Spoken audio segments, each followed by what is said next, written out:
Olá, aula de geometria do sétimo ano dessa semana, nós vamos ver capítulo 1 e capítulo 2, que é um aprofundamento, uma revisão, tá? Para vocês fazerem essa prova.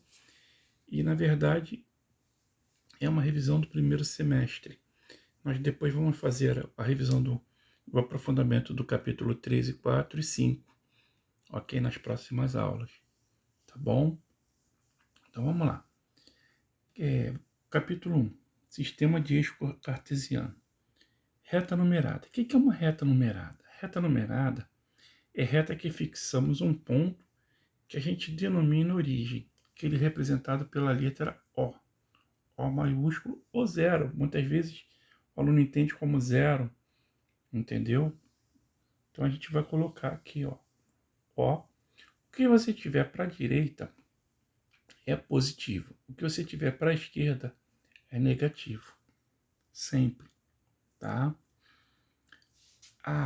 Eixo cartesiano. O que são os eixos cartesianos?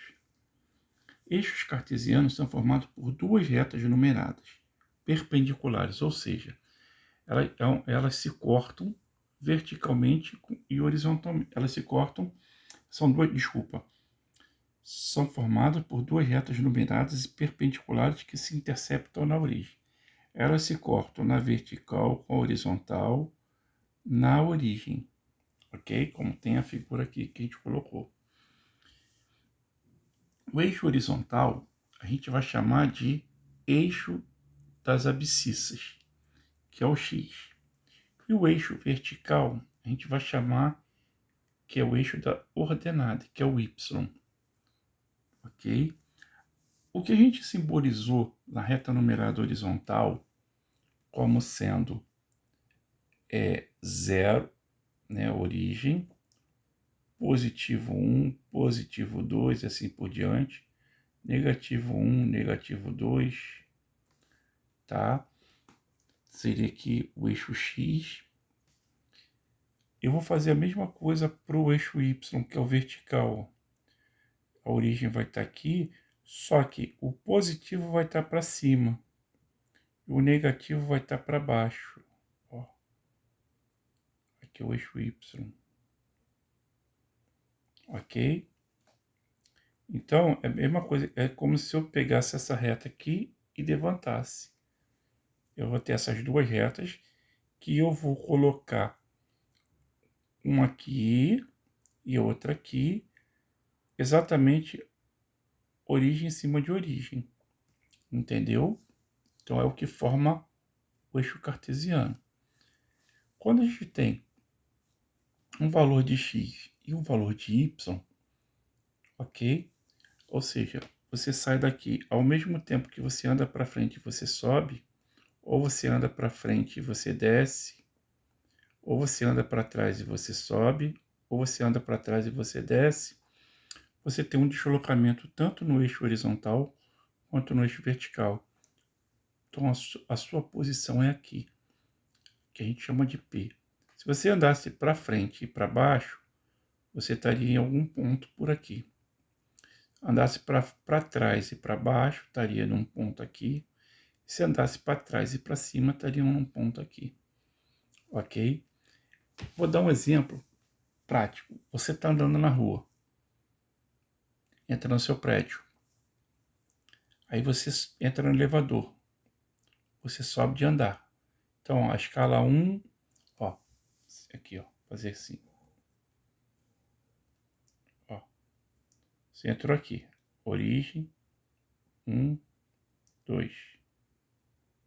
Aqui, 1, 2, 3. Aí você entram duas pessoas no prédio, no elevador.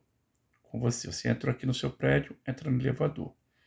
Então você vai subir, você mora no segundo andar, vai subir um andar, 2 andares. Aí você salta. Quando você salta do elevador, você se desloca o quê? Horizontalmente. Ah, você mora no apartamento 01, então você está aqui nesse ponto. O vizinho que desceu no elevador junto com você, ele mora no 03, ó. No apartamento 03. Então, ó, seu ponto é apartamento 1, do segundo andar e o ponto dele é apartamento 3 do segundo andar. Ok? Então, os dois têm o mesmo andar, mas apartamentos diferentes. Aí subiu um outro vizinho no elevador que saltou aqui no primeiro andar. E ele mora aqui também no ponto 1. Ó, então, ele tem o mesmo apartamento, que é o 1, mas só que andares diferentes. Entendeu? Então, o ponto é o deslocamento horizontal e o deslocamento vertical, que pode ser para frente ou para trás, para cima ou para baixo, ok?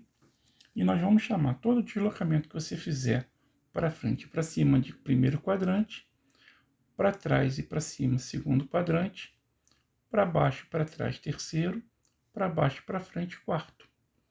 Entendeu?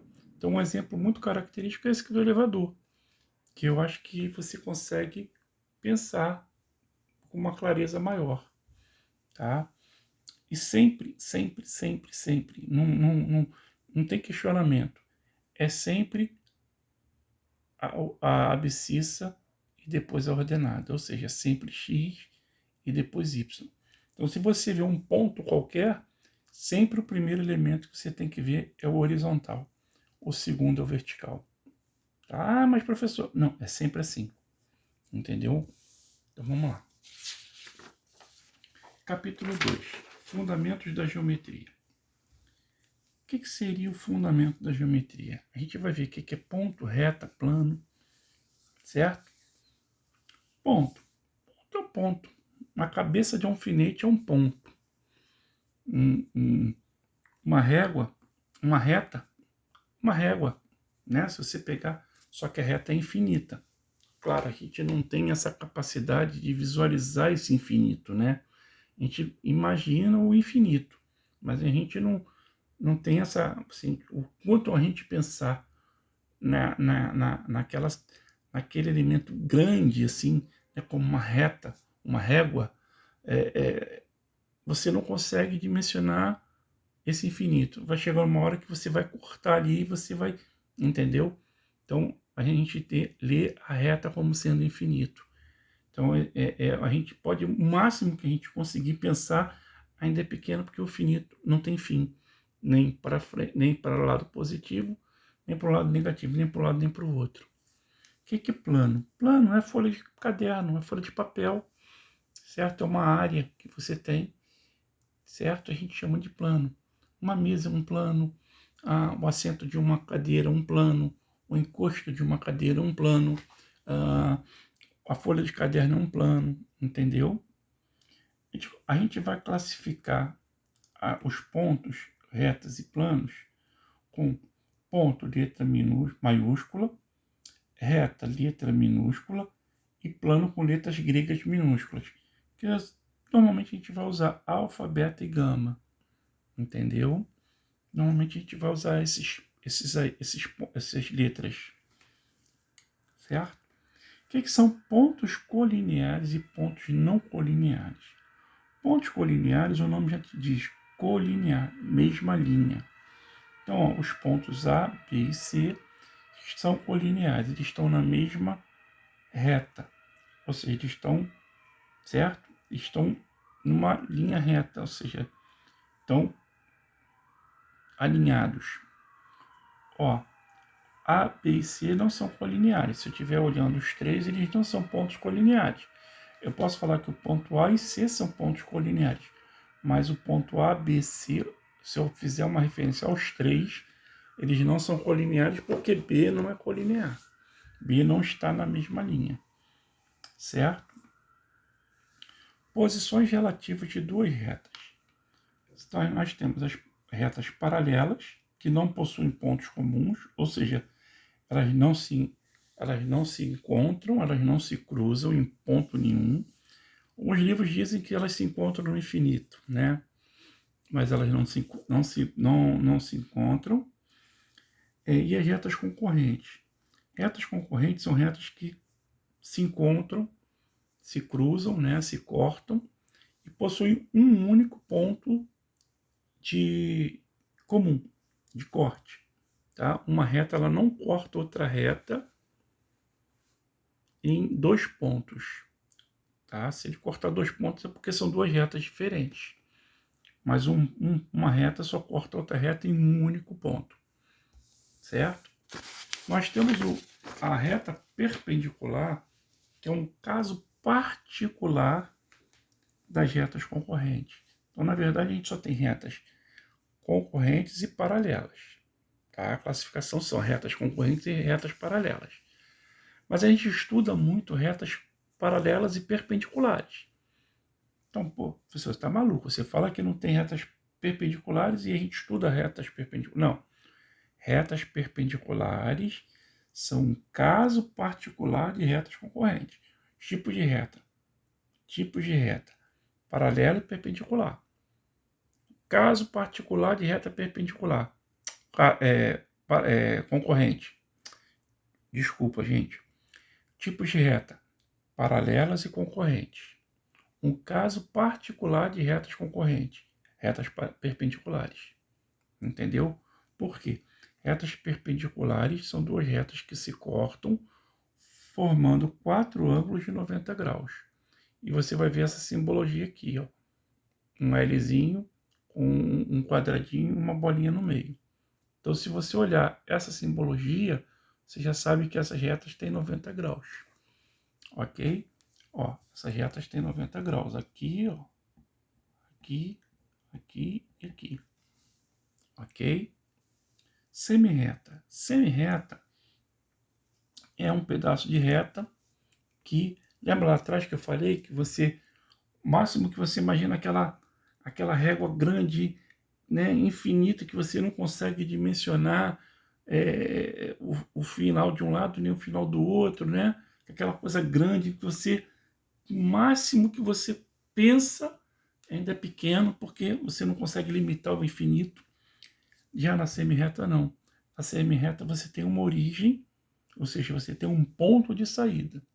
Você não tem, o outro lado é infinito.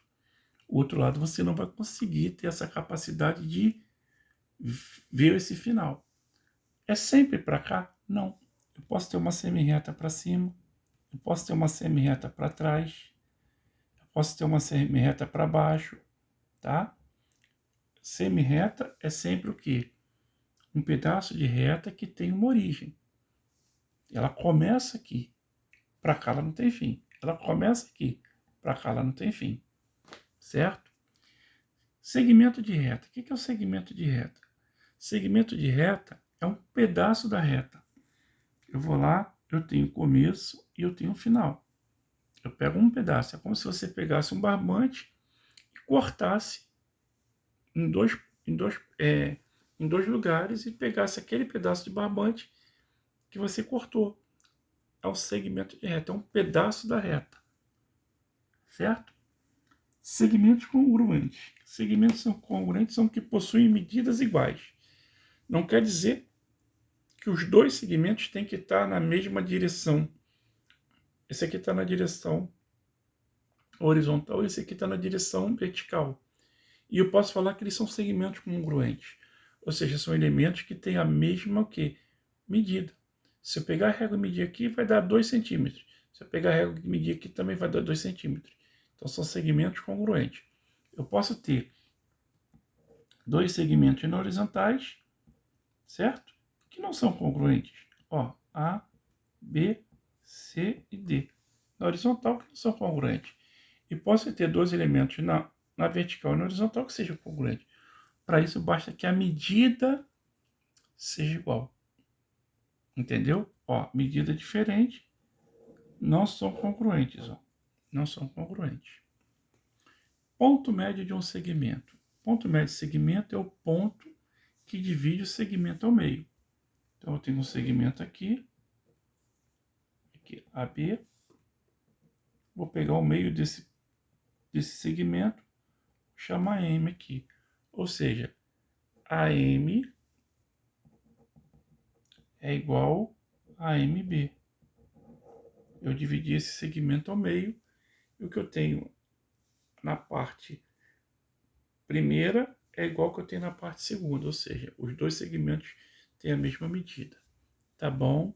Obrigado.